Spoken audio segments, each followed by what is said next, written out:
Kennings. Thanks for making time to be here. I really do appreciate it. And there seems to be quite a gang that is gathering, and I know we've got the hardcore Sunday nighters who love to be on the live chat, and then we've got the little bit laters, and we've got the just catching oners, but you know who you are. I'm very fond of the hardcore gang, you know, the teacher squad, the originals. Right, how do these sort of things work? Well, this is number 12 in the Right Stuff sessions. It is all about poetry.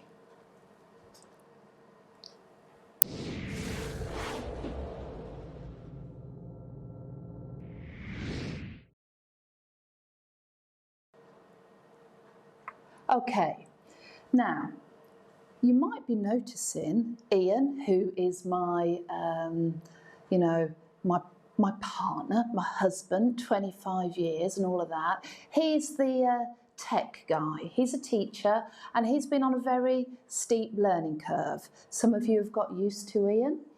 Some of you are quite fond of Ian. He is running the chat, and if you have any questions about poetry, please ask him, and he will field them to me, and we'll try and make this as productive and as targeted as possible. So we've got the chat running, and he'll point me to anything that we need to explore in a little bit more detail. If you want to show off about it on Twitter, we're running the hashtag the Right Stuff sessions. If there's anything you want to shout about, we've got a squad on Facebook, 1,000 strong now, and there's a lot of professional love and kindness happening there, and there's some key members. Emma Stanley, thank you for all your efforts. We've got Miss Munloney. I haven't quite said that right, but you know what I'm getting at. You know who you are. We've got Google Docs, we've got Drives. It's all kicking off. Right. One of the things I thought would be quite cute to do tonight, my little lockdown learners, my little poetry protectors, my lover of worders, is introduce ourselves using a limerick. Here's mine. Also, I just want to say at this point, can you please be gentle with Ian? He's got a lot of new tech and all the gear and no idea. Actually, Mr. C, can you turn that round? That is putting me off, love. Thank you, babes. It's just flashing things in my face that I don't want to see. Thank you. I'm going to introduce myself with my limerick, which is an open invite for you to introduce yourself with your limerick. Who you are, what you're about. You can do it now, you can do it later. There once was a woman who was odd, who noticed her husband had a big tripod. She set up on YouTube. Her cameraman was a cool dude, and together we all formed the teacher squad. Now, that was going to be it, but tonight, not long ago, something very weird happened on Twitter. Rani, you can see Rani here, and you might be thinking, oh, that's strange, she's dressed as an Oompa Loompa. That's because she is dressed as an Oompa Loompa. You can ask her why. I don't really have a clue, but she has opened up some inspiration for me to craft my own limerick for Rani. There once was a teacher called Rani who was utterly and totally balmy. She got a job with Wonka and looked like a plonker, but we welcome anyone into our army. Thank you. So tonight is all about poetry, language lovers, spellbinders, and I really just want to share with you, first of all, this quote from Billy Collins, who is our ex-American poet laureate, who for me, you can see him doing some amazing TED Talks, actually. And there's a TED Talk where he reads 4 of his favourite poems that have been turned into animations. And please go and find his work. In fact, I know there's a few out there who are self-professed poetry haters, and you've come along tonight to give it a go. So, you know, the best place to start actually is with the poet laureates, because, of course, they create such, you know, a spread of emotions, really, and start there. But this little quote from him, for me, just sums poetry up. It provides us with the history of the human heart. Oh, isn't that just delicious? So, what is poetry all about? It's a Greek word meaning a made thing. You know, that's quite vague. But it's this real sense, this concentration of very precise, elevated, targeted language. And I do want to give another shout out actually to Ashley Booth, Mr. Booth, you'll find him on Twitter, Mr. Booth, Year 6, who has posted today a collection of songs that he thinks that lower and upper key stage 2 children would really connect with, enjoy and love, that could be analysed like poetry. So that is a really good document, so go and seek that out. And like all things poetry, it tends to be moments really where it's just those everyday moments captured in time. We have had an onslaught, I should say, of people who have been such gorgeous note takers. And that is why I've made the decision to make my notes public and visible so that you can see my jottings, my thinking, because you kind of knew it was there, but it was almost under a shroud. So I've revealed it, and Ian is going to actually sort out a MailChimp link. Go Ian, go Ian. So that you give us your email and we'll send you these notes as PDF. So you've got them and you can keep them forever, and you can add yours to it, and you can stick me into your books or whatever you like to do with it. So that is fabulous. So kind of just knitting those joins a little bit stronger amongst us all as we look after each other in these crazy times. Okay, poetry. We're going to get to some nitty gritty now, and I'm going to really get under the skin of what the right stuff approach means for poetry. You know, poetry can feel very ephemeral, feel kind of very intense, and actually, if you're not sure about it, it sometimes can be quite tricky, especially if we kind of go down the rhyming route, that things can be very tenuous or banal or a little bit not worth it when we're working with children building their own poems. And what we've got to do really as a teacher is we have got to see our job when we're a poetry teacher as we have to seek out the patterns. We have to be the pattern finders within poetry so that we can begin to show children the shapes at work. And that is really crucial. And how I want you to view poetry really is in two ways. That we can have one way that's kind of the narrative poem that is very much like a story, will follow plot points, and that actually when we are working with a narrative poem like The Highwayman, that we get kids to see it like we would a story map. You know, who is, you know, the highwayman is the main character in The Highwayman. And here's a plot point 1, plot point 2. And it's taking the highwayman through those plot points and the good and the bad that happens to him. And that sort of view of a narrative poem like a story. On our website, we do have the Training Space website, we do have a Highwayman unit for you to follow that I know I've mentioned before, because, you know, I wouldn't mind you bringing a horse in for that on an experience day. We did have a giggle about that. But on the other side of it, when it comes to all of the types of poems, we have to move, revealing, excavating, as it were, for children, kind of the very visual shape at play. And when children know the shape at play, then we can begin to build it like Lego. Okay, so I'm going to start with the wide view.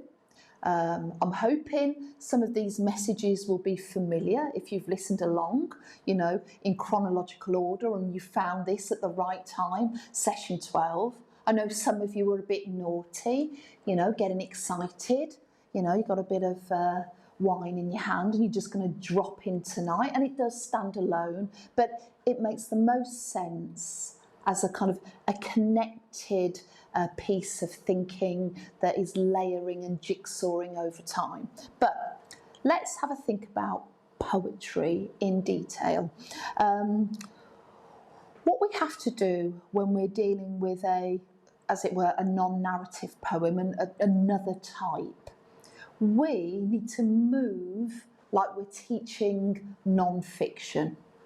And what that means for a unit of work is, early on, what we are going to do actually is take one lesson, a lesson very early on, an hour, you know, approximately, it would be in primary, an hour lesson where we dedicate it to finding the shape.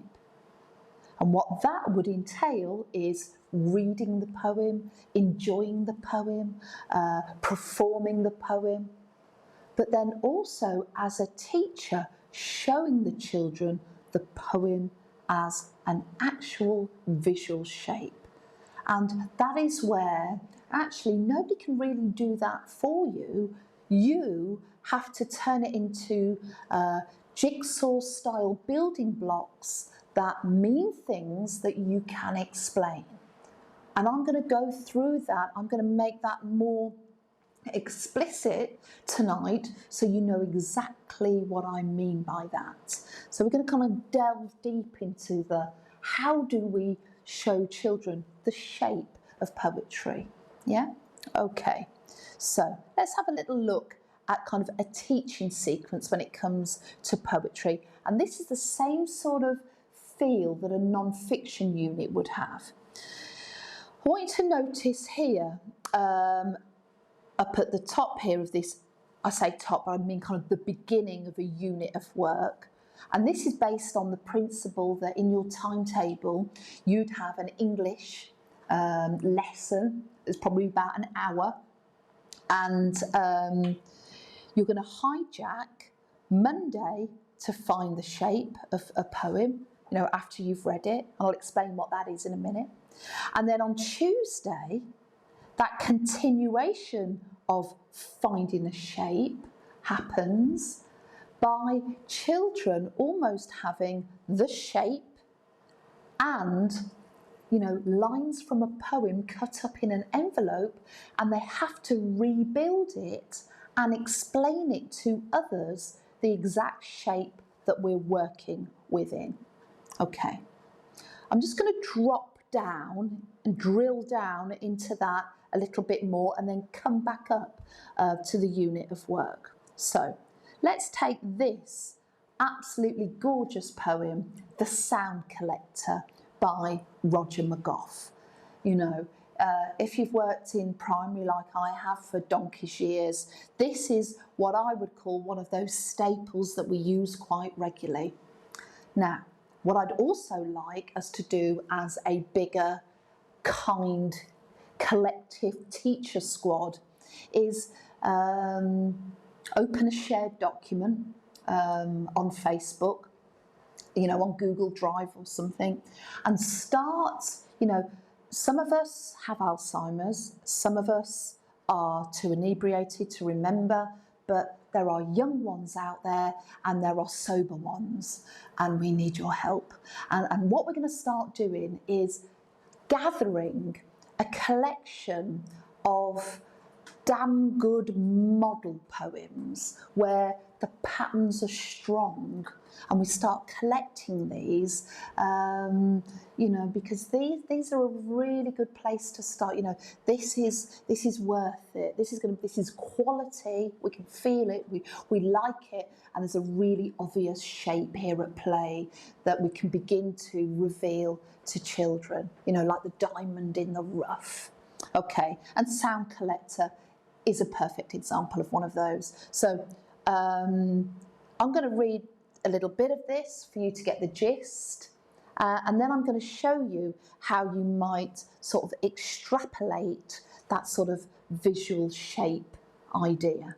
So it goes like this. Sound Collector. A stranger called this morning, dressed all in black and grey, put every sound into a bag and carried them away.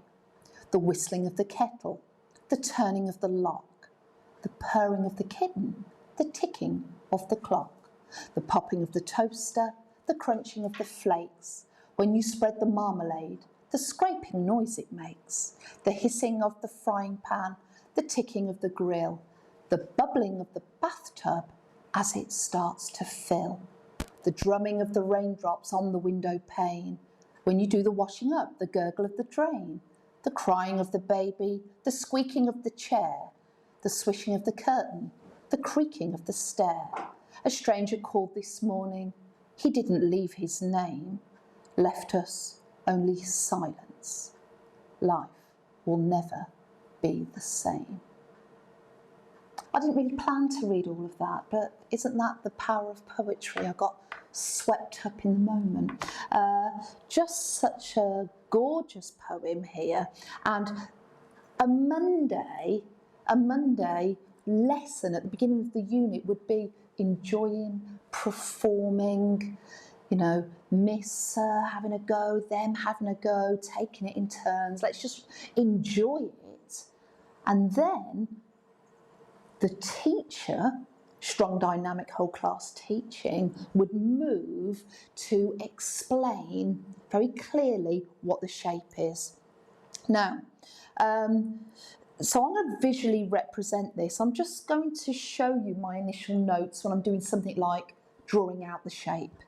We've almost got this, what you'd call in film, like a topping and a tailing. You can see that the first verse and the final verse have lots of similarities. I've just written the top and tail. They almost mirror each other.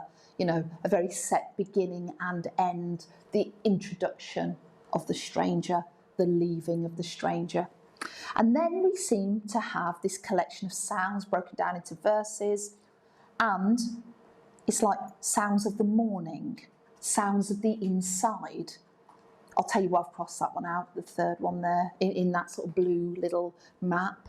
The sounds of outside, the sounds of night. Almost, can you see where my thinking is there? It'd be handy if it was like morning, inside, outside, night. I mean, I don't think we should just hack that out, but when moving forward, I might give the children one less inside verse to do, so it's kind of a bit more formulaic for them, you know. But that's up to you. Okay, this is me jotting now, and what I want to do is show you what I mean by this shape. When we teach shapes, whether it's for non-fiction, story or poetry, it's about moving a reader kind of along this sort of trajectory. Your reader is going to meet all of these moments, and in poetry and in the Sound Collector, the moments are verses. Do you get the feeling? I quite like this tool. I don't know what it's called, but it feels very Star Wars. And you know I like Star Wars. I'm just showing off now. It's good, isn't it? Anyway, exciting. So we're moving in this direction. So we've got a verse here, the problem, sad face. the morning sounds, inside sounds, outside sounds, night sounds, and then the impact that this sound collector has had on the world. Now, once we've got that, Mr. C, is that your phone left on? Because we've been getting on so well today, haven't we? Your daughter messaging. Oh, it's our daughter. It's probably, Mum, don't forget to bring home some milk. No, don't worry, dear. I will. No, it's fine. You're going to meet all our children, I'm sure. You've met Oscar. But we have Ella as well, who, you know, is looking forward to trying to get to university. But, you know, that's another story for a lot of parents. Okay, so find the shape. Now, what we're going to do here is, once we've got that shape in place, we can then take that as a model and get children to do a few things. They can go and replicate their own sound collector poem, but with different sounds, or we can get them to think about other things that can be ripped out from the world. We'll talk about that in a moment. Just going back up here, just so now you almost can see the shape, I want to now take you back to this unit of work, okay? Now, you've heard me chunter on about this before, but this is kind of tedious, but this is really important that you get the big view of what you're trying to do. And you've got to see a unit of work as having two parts. A teaching sequence part, where I'm your teacher and I'm holding your writing hand really closely, kids, and you've got a lot to learn. And this other half, where we're building independent writing. So if this is a poetry unit, we are starting with a reading model, we are reading it, we're enjoying it, and I am not only reading it, you kids, I am also letting you see explicitly and visually the shape. That's Monday. That's almost like on a plate.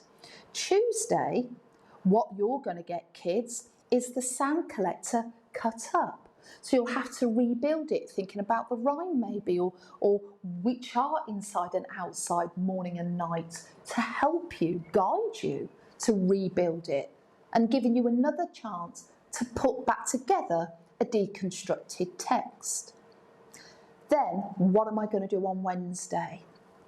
I want to excite you, ignite this. I want to have a shared experience as we now build our own poem together that follows that model. And this is where I might make a decision. Do you know what? We together are going to do a colour collector poem. And so here the experience might be, I'm going to be a tour guide and I'll build a really colourful PowerPoint of the world, and I will take you on a tour of the whole world. I'll take you to the carnival in Rio de Janeiro. I'm going to take you, up the mountains of Snowdonia. I'm going to take you to the coral reefs of Australia, and you're going to see all the colour of the world, because soon we're going to imagine that has all been bleached out, Then, I very deliberately am going to break the rest of the session up into, let's do a damn good job of writing verse 1, verse 2, verse 3, across this period of time. So by the second week, Thursday, and you might say, my kids could write 2 verses in a lesson. You make that judgment there, depending on their age, yeah? We are allowed still to make decisions, just about, I think. I think I got a memo, I don't know, have we, from the DFE, can we make our own decisions? Don't know. Anyway, don't make political jokes, Jane. I'll just write, can you write that on a post-it, Mr. C? Oh dear. Right. Oh dear. So, we've built that together. I'm holding their writing hand, I'm coaching them. And then this green line here denoting that I am going to move them into them having a go. This is their independent writing. And again, you know, I might need to kick it off with an experience. We might need to talk about another way in. What else could be collected? You know, for example, all the dreams of the world, the dream collector, you know, that sort of thing. And let's have an experience day. You know, of all the, we could build something positive or negative. You know, we could come up with lots of different versions, and then we help them plan, and we take our time planning, and really what we want them to do is to be planning on this generic model. You know, colours of the morning, colours inside your house, colours outside the house, the colours of night. You know, that sort of thing, that it can apply it across. We've got a really powerful, sturdy, robust shape that can be applied in different places. Before I go any further, Mr. C, are there any questions so far? Particularly. There's some good limericks. Yeah. And Kevin O'Brien's getting a bit political, but other than that. Yeah. Well, Kevin, by the way, but yeah. All right. Well, we'll keep it unpolitical. Thank you, Kevin. I'm saying that no questions as yet, but you know, I think that you're probably answering their questions as I go. Yeah. Cool. But you know, do keep talking to us, because sometimes Mr. C doesn't do his job properly, and there is some really pertinent questions. He gets carried away. There's certain people he gets quite cliquey with and flirty with, and he gets a little bit distracted. And then when I look at the chat later, there was a really good question we missed. But don't you worry, I'll have logged that and thought about it and come back to you with it on the Teacher Squad group or on Twitter. And you know, you really do push my thinking on. You know, there's really, you know, your questions sometimes are the very catalyst that I need just to go, is that clear enough? You know, and all of that. So I genuinely, you know, and I mean that, really appreciate it. Okay. So moving down now, once we've got this broad shape that is the pathway that we are following, then what becomes our friend, particularly for poetry writing? Well, our friend actually is the writing rainbow, and in particular on the writing rainbow, you'll find yourself dancing. Not that you won't be doing the middle tier, but the majority of the children's thinking and your modelling will be working from the top tier of the fantastics, the ideas of writing, and the third tier, the techniques of writing. And you know, when we start crafting and modelling with them, we're going to be starting to say to kids, I mean, if you take the whole poem, The Sound Collector, you know, that is all about, you know, this idea here. Oh, wrong little oojimy flip. It's good, isn't it? This little oojimy flip here, sounds, and, you know, all the positive sounds in the world, you know, and as we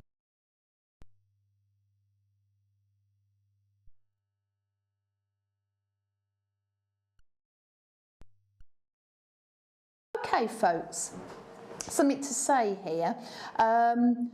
Look at this gorgeous, I hope you can see that photograph. It is a, it's like it was bought in IKEA, I was told, and it is like a organisational clear sorting sort of system that you'd probably put in, you know, bits and bobs that you can hang at home. And this is almost like the physical stuff, you know, the stuff that we're collecting online behind the scenes in Teacher Squad, great examples of positive and negative feeling sentences. I love this because this is built basically with these symbols, you know, the fantastic symbols slapped on the front, and then if they are negative, they're on one side, and if they are positive, they're on the other side. And I just think that's a really nice way. And all the colour, oh, what are they called? Like not post-it notes, like revision cards, you know, gathered in that way. Now, one of the things we've got on our website that has just gone down to half price for $6.99, you know what I mean, full colour, full gorgeous, is our Boomtastic poster. Now, Same size as that one behind you. same size as this one behind me, A1, thank you Mr. C.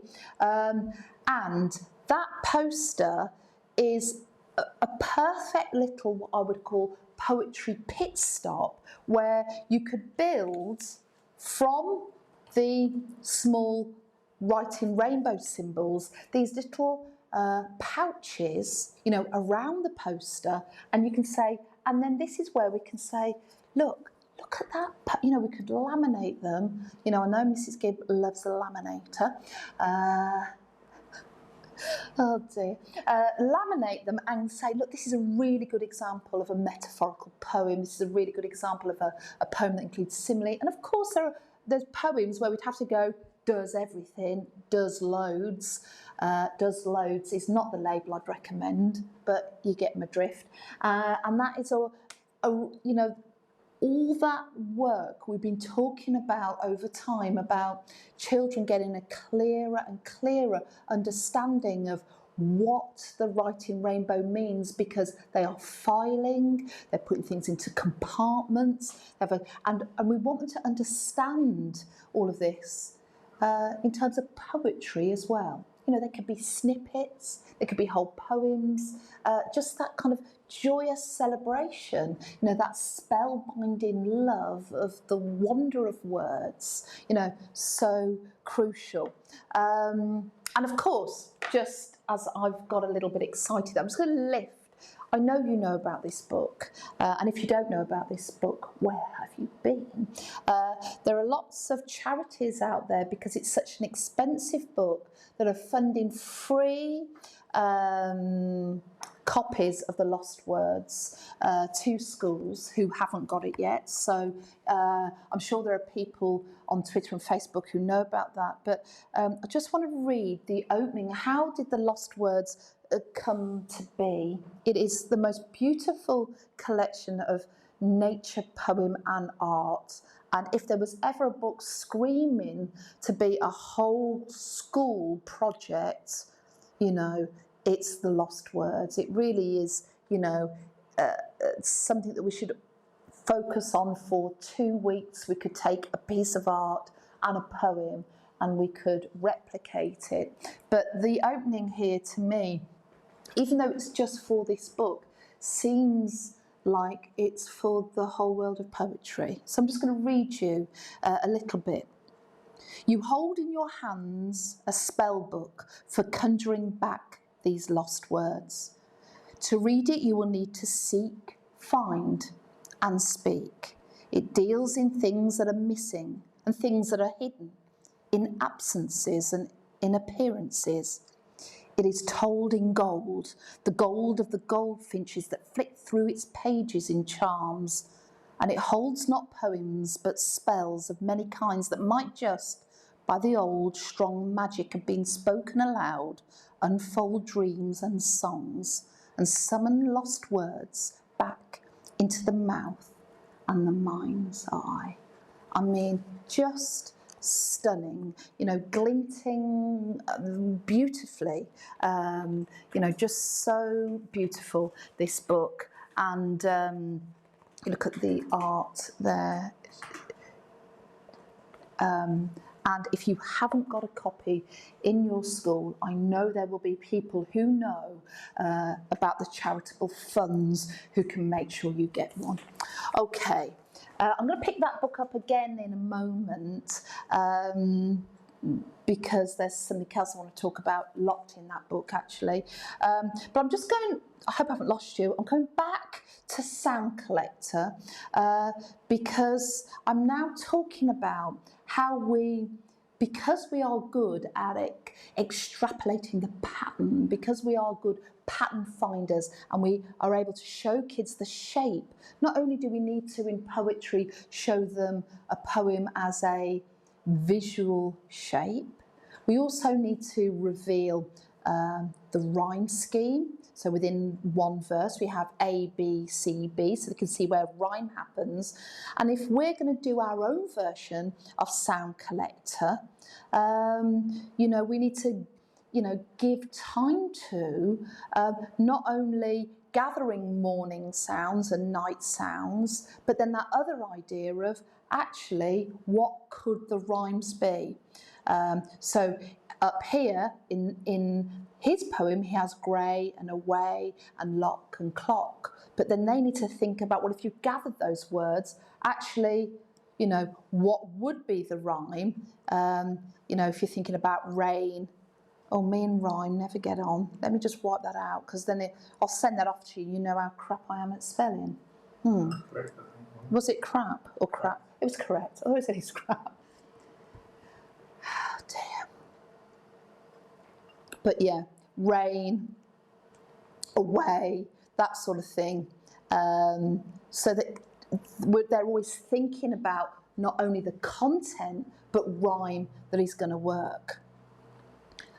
I'm going to show you now, once you have the shape for sound collector, what it might look like for your model as you are working with colour.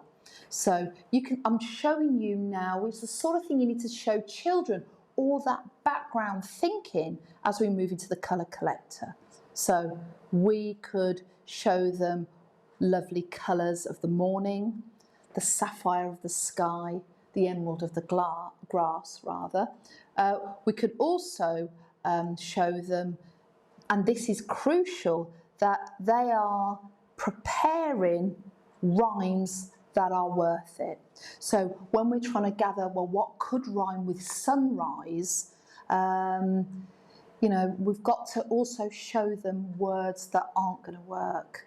You know, so I'm trying to think of a naff one for sunrise. You see, it's interesting. Actually, that's quite a good one, because I'm thinking of another word there. Sunrise, eyes would work.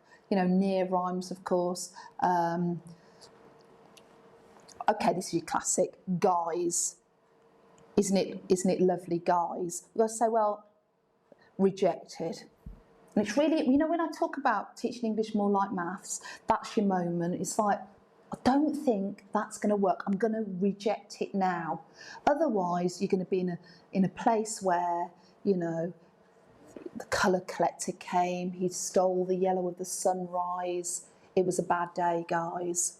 You know, we've got to show them when it isn't going to work. It's either too informal, too chatty, too modern, too kind of references. You know, he stole the darkness of the night. I was sad when I played Fortnite. We know the drill. Okay, so that sort of stuff along route. So here, all that background thinking of, you know, and you can have these notes, you know, the colours of the inside. I don't know what I was getting at there. Oh yeah, the mint of the settee. Settee is hard. Sofa's worse. But settee, say it quick, near rhyme, sweaty. I might reject. I don't know. Spaghetti. This one might not actually feature in the final poem for the naff factor. Okay, but you get the drift. All that background work that kids have to see you struggle, tussle. They get a window to your thinking. You know I love that word, you know, yeah, that Greek word. They see your beautiful thinking as you craft and construct sentences. So, once you do that, this is the sort of thing you might pull off. The top and tail very the same. So this sort of thing. The yellow of the sunrise, the sapphire of the sky, the white of the clouds, no chance to say goodbye. The silver of the kettle, the beige of the curtain, the red of the tomato soup was gone forever, for certain. You know, inside colours, not as beautiful, of course, as the outside colours. But by the time they hit pupil-independent writing, what they will have lived as a learner under your beautiful pedagogical guidance is They will understand the sound collector as a pattern, as a shape. They will have had your writing guidance to build the colour collector, and then we can send them off now to do all sorts of things.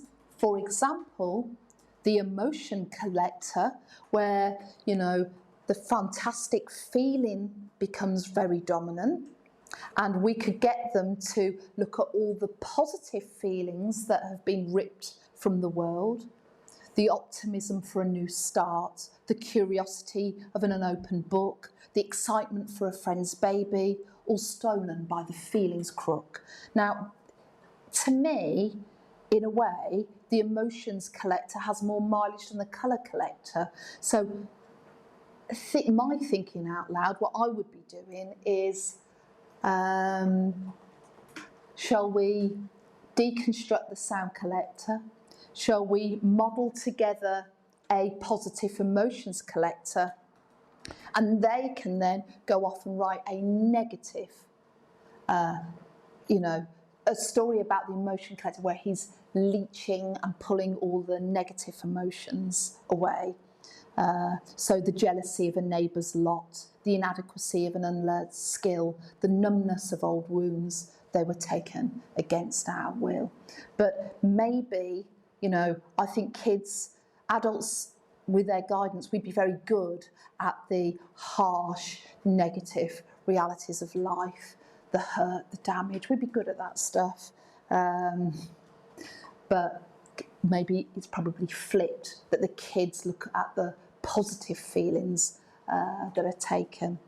But essentially, I hope you're feeling from that, the most important thing is we have to take control of a poem and see it like a visual piece of Lego that we build and rebuild, and we have a model guide us, and there's no, what's the word?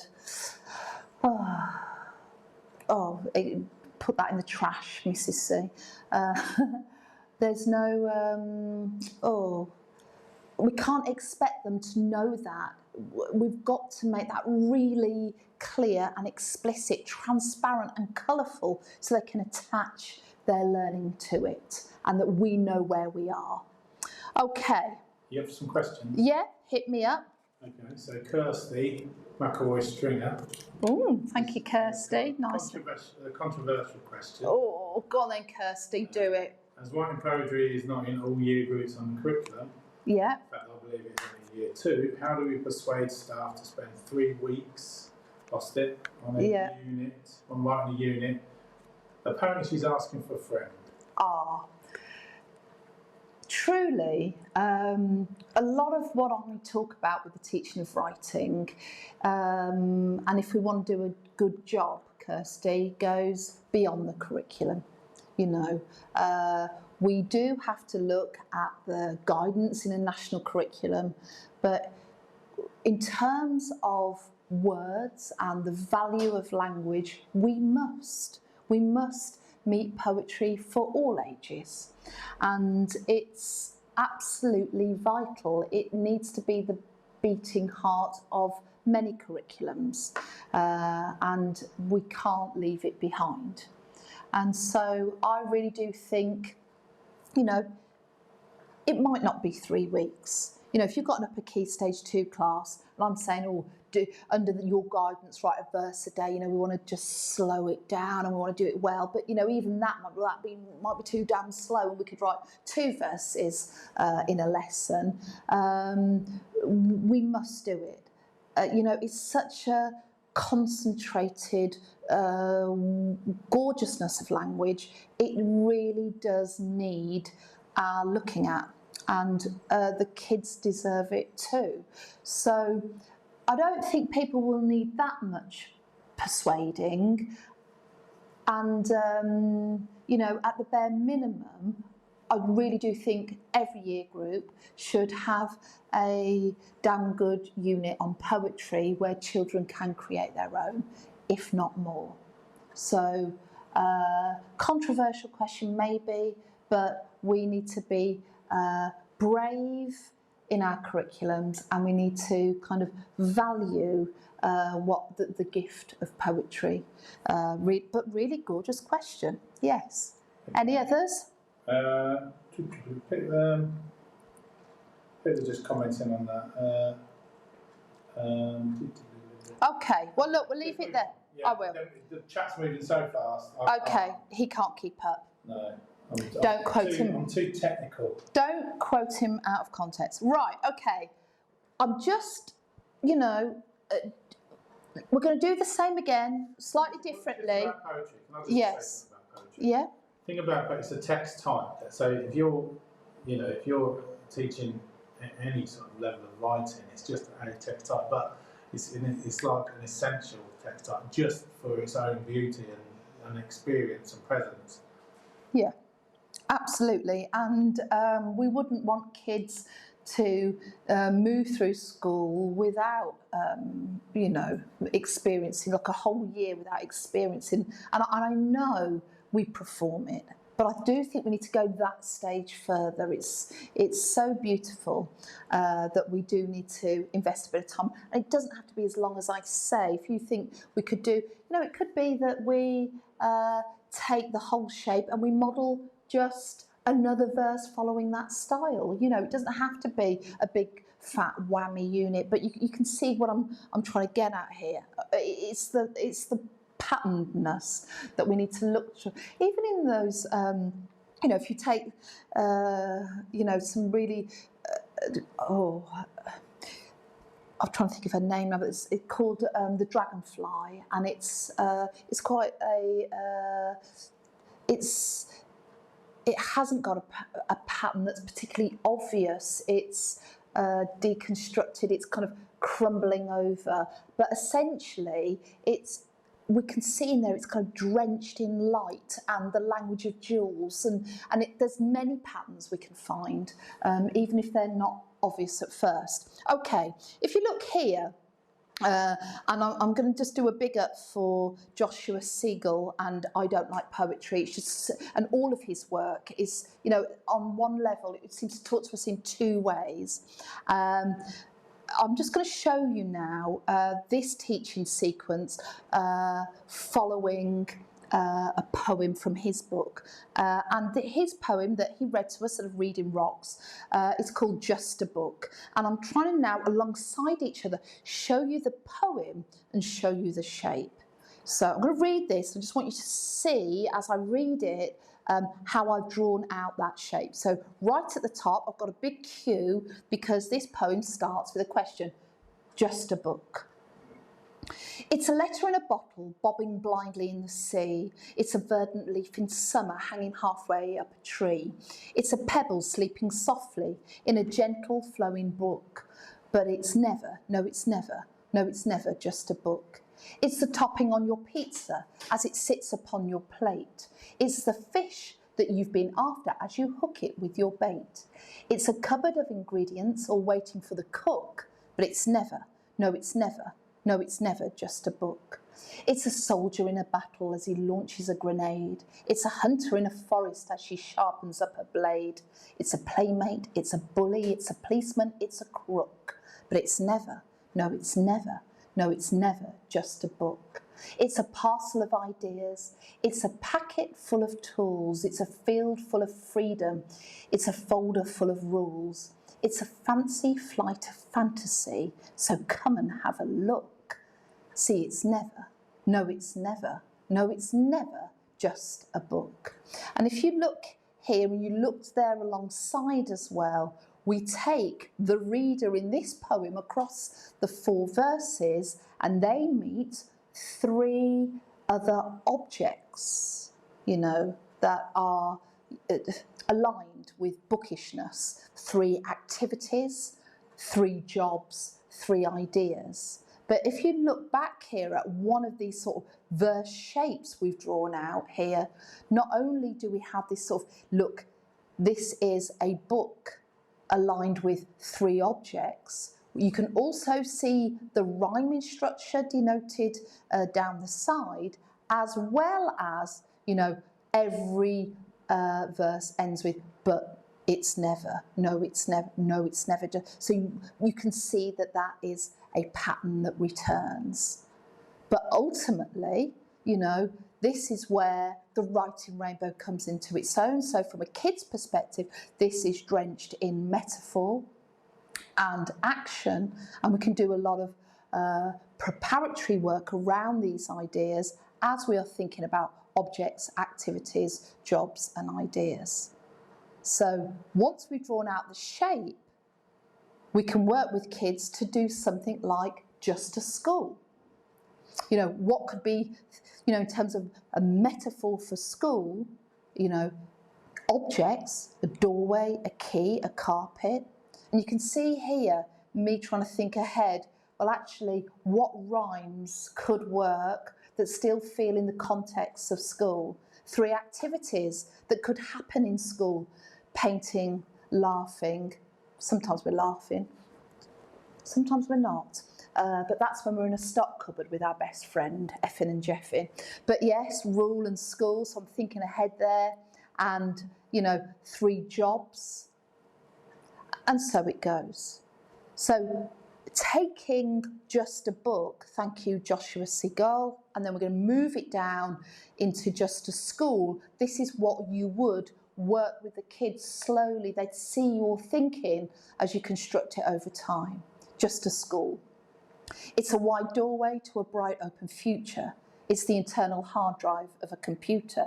It's the splitting of an atom inside a molecule, but it's never, no, it's never, no, it's never just a school.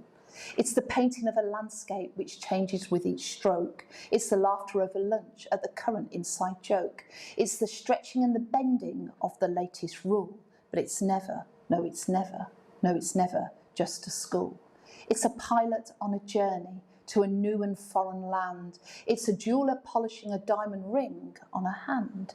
It's a diver doing somersaults and twists in the pool, but it's never, no, it's never, no, it's never just a school. It's a book full of pages. It's a ticket brimming with hope. It's the route of success. It's a passport to cope. It's a safe place for thinking. You'll never feel a fool. See, it's never, no, it's never, no, it's never just a school. And then for the kids, when they write independently, we can move them to building something that they can collect ideas with more easily, maybe, you know, just a dream. They can come up with objects in a dream. You know, it's a crayon, a torch, activities, jobs, you know, and then they can take that and build their own. For example, just so you can see that sort of how, if you get a damn good model and you can shape it up, then we can go from the original, the teacher constructing it with them, and then having a go. And of course, in that independent stuff, the dream idea, it could be all sorts of things, you know, just a dream, just a festival. You know, they can come up with their own ideas, but, you know, we can also give them a way in. It's a crayon on a paper, scribbling colourfully and bright. It's a magic carpet flying across the starry night. It's a large vanilla sauce top sprinkled ice cream, but it's never just a dream. Joshua keeps a really good blog about poetry and collects poetry from children. He is worth looking at and following. And I was very interested when he also said that Billy Collins was one of his favourite poets. And please read On Turning 10. It's just such a gorgeous poem about how he actually as a 10-year-old feels already that life is going to be a little bit tough. So just to finish now, just to get a little bit closer on the techniques of writing, you know, and all of the techniques, all of the booms are going to be your friend when writing poetry. And again, another poem by Joshua is just so clever. In fact, I might even start here as a teacher to introduce the booms in a poem because it's so damn perfect. We have the 5 techniques here on the Writing Rainbow on display. I don't like similes, you know, and there we can see the shape. He doesn't like similes, negative similes, and the impact on his external body. I don't like similes. Every time I try to think of one, my brain feels like a vast empty desert. My eyes feel like raisins floating in an ocean. My fingers feel like sweaty sausages. And you can see there the poem and the shape. I don't like metaphors. I don't like alliteration. I don't like onomatopoeia. I don't like repetition. And so perfect when we want them to write out their own. Okay. I just want to talk about another gorgeous, really economic poetry shape that is superb to replicate, and it's the Kennings. And this one by Daphne Kitching about fox is just the concentrated metaphor. It's just gorgeous.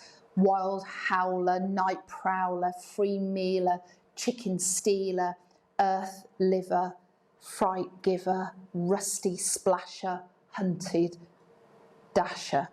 And this is ideal, short, snappy, especially when we're introducing sort of patterns that we could get kids to do this with other animals, things in nature, like a volcano, you know, red splutterer, lava erupter, that sort of idea. People, you know, wizards, teachers. And there's a gorgeous, stunning example, a poem in here about a kingfisher, which is littered with this sort of Kennings approach. Kingfisher, the colour giver, fire bringer, flame flicker, rivers quiver, ripple calmer, water nester, evening angler, weather teller, rain bringer. Oh, just gorgeous. And this book is so rich with patterns to find and shapes. And there's some really good examples. If you go on a trail for Kennings poems, you'll find loads of them. Nearly there, folks. Any questions, Mr. C? Yeah, there's a few. Go on then, hit me up. Now, I've lost who said it, sorry, but I can't find. But it said, would you still introduce this with the lenses? You know, still teach it in the same way?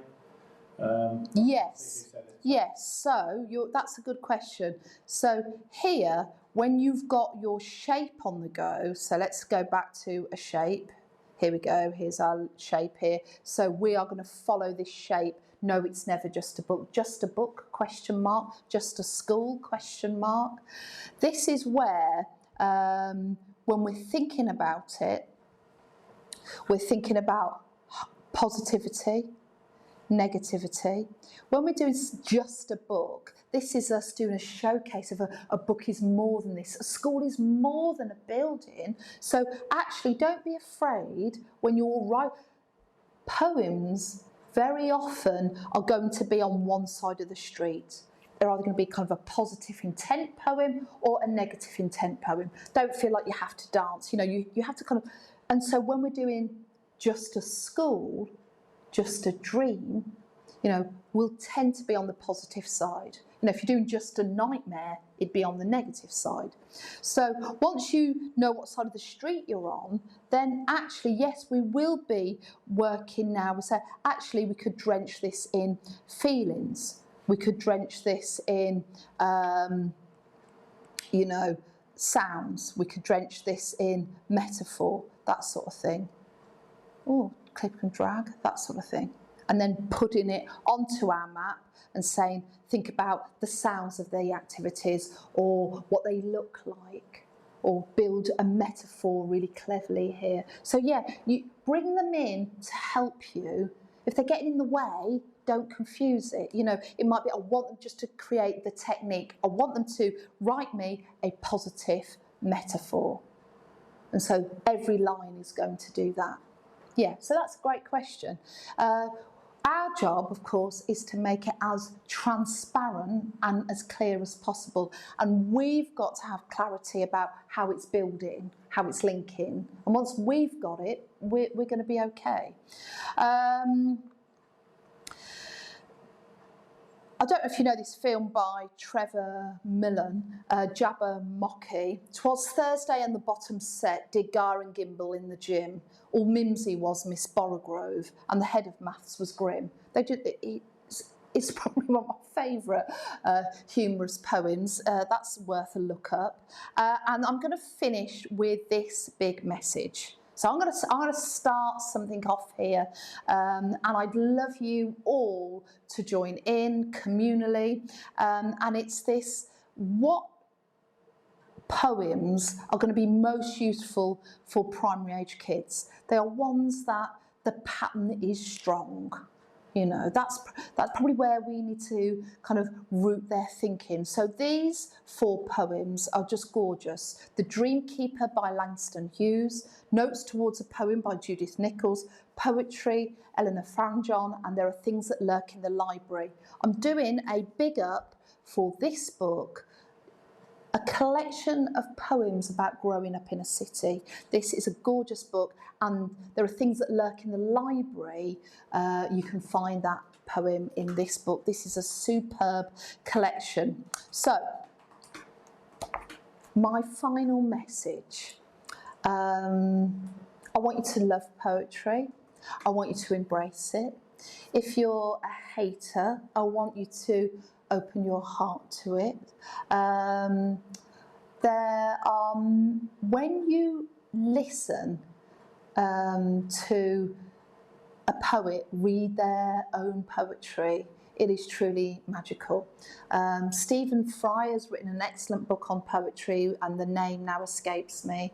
But look at Billy Collins, look at Stephen Fry, and spend some time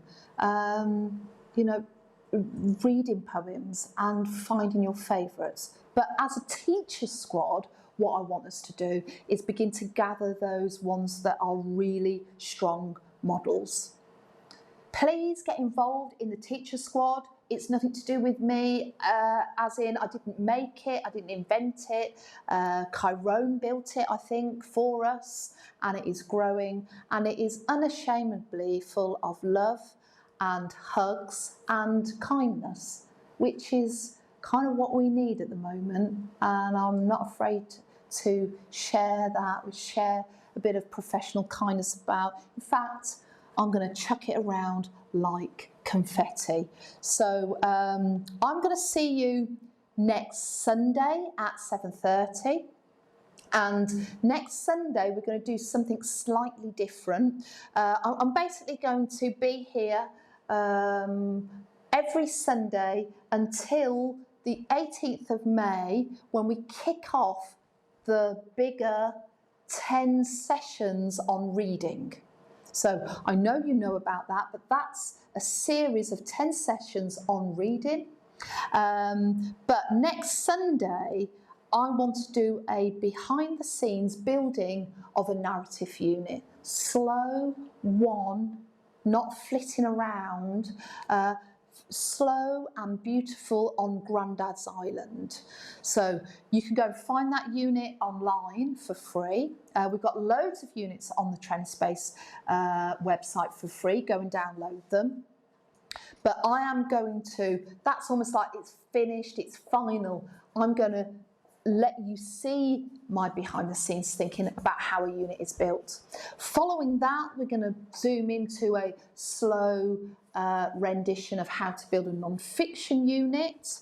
And then, while he's not looking, I can do this, of course. If you, nice. If you, well, it doesn't always smile, actually. how are we going to do this MailChimp link, Ian? Right, where okay. without cracking up and stuff like that. So- and I can see you scribbling stuff down. So why don't you just well speak up maybe? So basically, I'm just going to switch over mics. Hold on a minute. Yeah. Can we have you on camera? The way that the links are going to... Jesus Christ, Jane. What? Basically, the way that the links are going to work is going to be... I'll set up a MailChimp mailing list later today, and then maybe tomorrow morning, depending on, because I've got a lot to do. But that will then, I'll put that on your Twitter and on Facebook page and in the teacher squad, and then people can sign up to it. So instead of me posting it every week, I'll just put them all on there and get them emailed out automatically every Sunday straight afterwards. Yeah, so I will, these notes, those notes will send PDF off to you guys.